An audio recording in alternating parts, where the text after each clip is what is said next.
அவன் ஏராளமான தேவைகளுக்கு, நாடுகளுக்கு, மாநிலங்களுக்கு, துறைகளுக்கு கடன் தரான். அந்த கடன் அத்தனையும் ஏதாவது கண்டிஷன் அடிப்படையில் தான் தருவான்.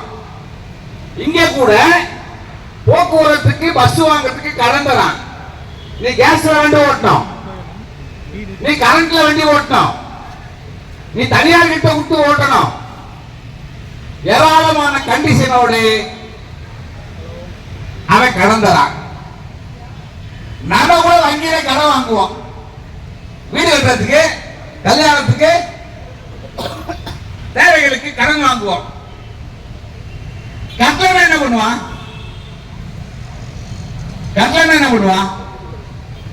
வந்து காரி தூக்குவான், அல்ல ஜப்தி பண்ணுவான். ஏன் அவன் ஜப்தி பண்றான்? அவன் துட்டை நம்ம வாங்கி வச்சுக்கிறோம், அவன் துட்டை நம்ம வாங்கிட்டோம்.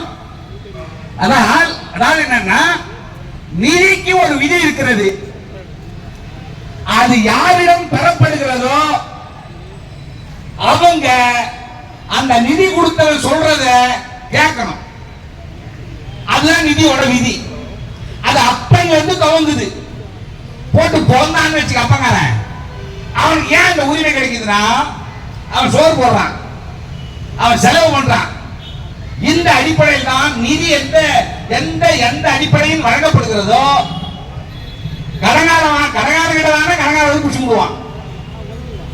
நான் பிப்ரவரி மாசம் ரிட்டையர் ஆனேன். பிப்ரவரி மாசம் ரிட்டையர் ஆகிற போது நானும் என் குடும்பமும் அந்த கேட்ல உட்கார்ந்து போராடணும். 2 அதிகாரி வந்தான், 4 அதிகாரி வந்தான். அவன் என்ன சொன்னான்னா, அடுத்த மாசத்துக்கு குத்துறேன்னு நமக்கு தெரியும். அவர் நமக்கு ஆறுதல காதுல பூ வைக்கிறாரு. ஏராளமான பேருக்கு ஏராளமான பேர் வச்ச பூவெல்லாம் நம்ம பார்த்துருக்கிறோம். அது ஹிட்லர்ல இருந்து இன்னைக்கு இருக்கிற மோடி வரைக்கும் அவன் வைக்கிற பூவெல்லாம் நம்ம பார்த்துட்டு இருக்கிறோம். ஒண்ணுமில்லை. நான் இதை சொல்ல வந்தது காரணம் என்னன்னு சொன்னா, நான் நேரா போய் இந்த வண்டியோட சாவி எடுத்துன்னு வந்துடுவேன். நான் நேரா போய் அந்த கேட்டை பூட்டிடுவேன். எந்த நாயும் கேட்க முடியாது. என்ன ஏன் துட்டியா மூதேவி, ஏன் துட்டியா இந்த பஸ், ஏன் துட்டை குதிரை ஓட்டுறா? கடங்காரன் தானே கேட்பான், கடங்காரன் நாய்ங்களா? இன்னைக்கு முக்கியமான ஒரு நாள். கடங்கார நாய சபாபதி, இன்னைக்கு அவருடைய பிறந்த நாள். அந்த போர்டை பாருங்க, அந்த போர்டை பாருங்களேன். இன்னைக்கு அந்த மாபெரும் தலைவரோட பிறந்த நாள். அந்த போர்டை பாருங்க. இவெல்லாம் தொழிற்சங்க வச்சு நடத்தி என்ன கீழ்ப்பான் எச்சன் நாய்ங்க. அந்த சொல்லுவாரு யாரு? பிஎம்ஆர் சொல்லுவாரு, இவெல்லாம் தொழிற்சங்க தலைவருங்க, இவன் எல்லாம் என்ன கீழ்ப்பான் நாய்ங்களா?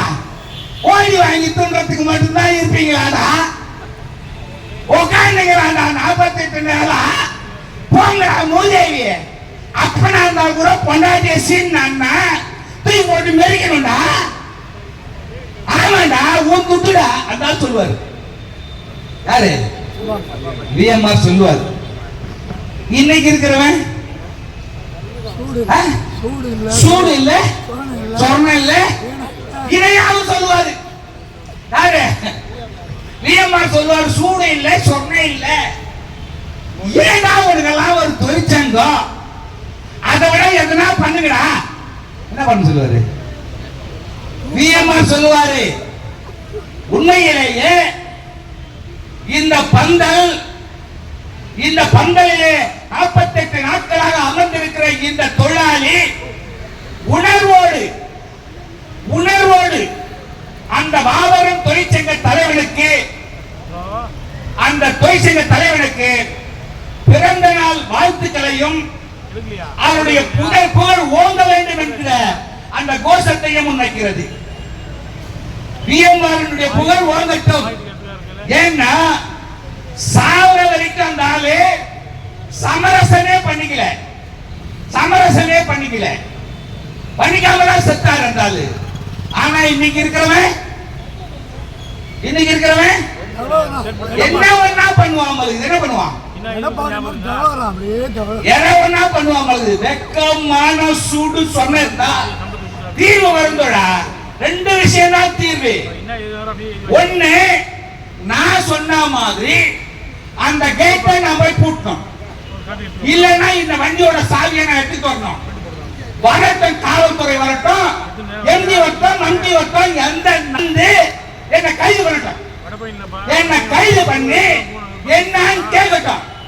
ஏண்டா பிப்ரவரி மாசம் சட்டத்தை அடுக்கினாங்கல்ல, விதி அடுக்கினாங்கல்ல, விஜயகுமார் அன்பழகனும் இந்த விதியின் அடிப்படையில் அவருடைய காசை வச்சு இந்த நிறுவனத்தை நடத்த முடியாது, அவருடைய காசை மறுக்கவே முடியாது.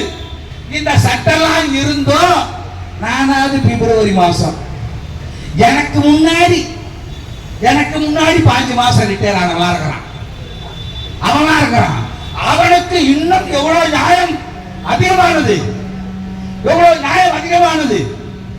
அந்த அடிப்படையில சூடு சொர்ணை இருந்தா இந்த அரசு, இந்த நிர்வாக அதிகாரிகள், ஒண்ணு நீ உண்மையிலேயே உப்பு போட்டு சோத்துனா இவ்வளவு கேள்வி கேட்கிறேன், வந்து கைது பண்றான், இல்லைன்னா என் துட்டை எடுத்து வைடா,